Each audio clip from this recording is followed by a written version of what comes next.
Let's unbox the MSI Inspire 3XOC RTX 5070 Ti and take a look at its features and design.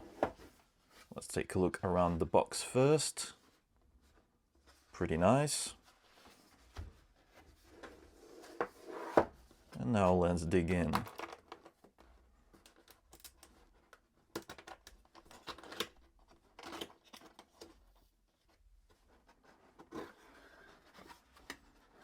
Big vision, small form.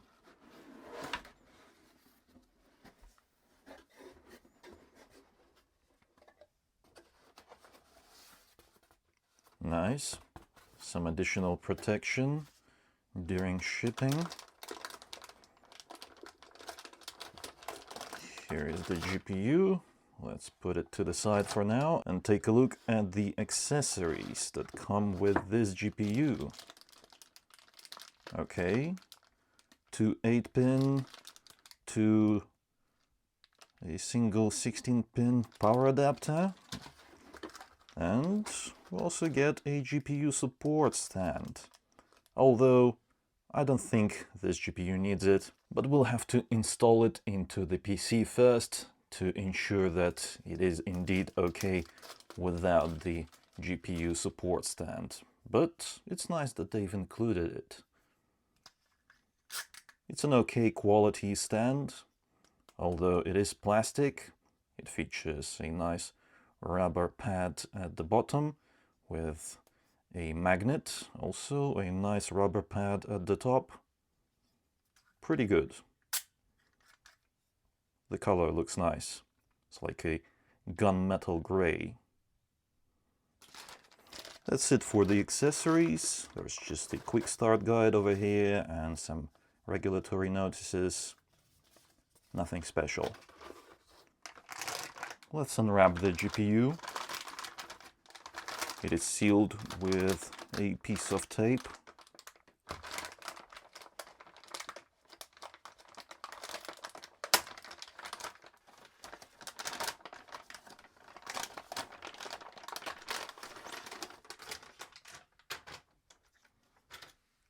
Check this out. It is quite slim. A lot of protective film. Let's start peeling.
There's also protective film on top of the fans over here, but there are no pull tabs, so I'll have to use a knife to carefully peel those.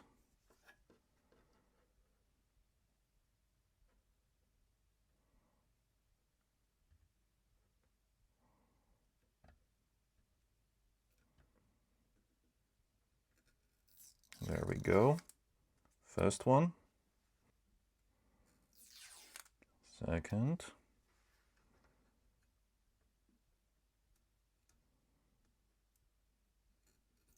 And third. This is one of the most beautiful cards made by NVIDIA's partners. Take a look at these colors. And this is metal. It goes around here. This is plastic, so it's not a fully metal body. This is plastic as well. The black bits are plastic, and this is metal too. So metal backplate with a nice cutout for the air to pass through. Nice. And the fact that there are no logos on top of the fans is speaking to me. Yeah, I like it. It's pretty minimalistic. But there are still logos over here at the top, as well as on the backplate. But they are minimalistic as well. They are not screaming. Power is delivered via this 16-pin connector over here. This is a 300-watt GPU. MSI recommends a 750-watt power supply. In terms of display connectivity, we get a total of 4. That's 3 DisplayPort 2.1b and 1 HDMI 2.1b. The latest connections for up to 4 displays. Let's measure this thing. It's 288 millimeters long and it should be 112 millimeters tall. Let's see if that's the case. Hold on. Let's remove this. Yeah, it's pretty close. I think it's something like 113 millimeters. It's a pretty compact GPU for a 3-fan design. It's about 2.5 slots thick. I'm still pretty amazed at how short PCBs are these days. Take a look at it. The PCB is right there. That's the end of it. And the rest of it is just a heatsink. Speaking of which, this is a pretty nice heatsink, although it doesn't have that many heat pipes. It's just 3 pipes piercing through this side, and the same 3 pipes that are just coming out of this end right here, piercing through this heatsink over here as well. Although since this GPU is not that power hungry, I think it should be fine, but we'll take a look at that in a full review, which I'll post on my main channel, linked in the description below.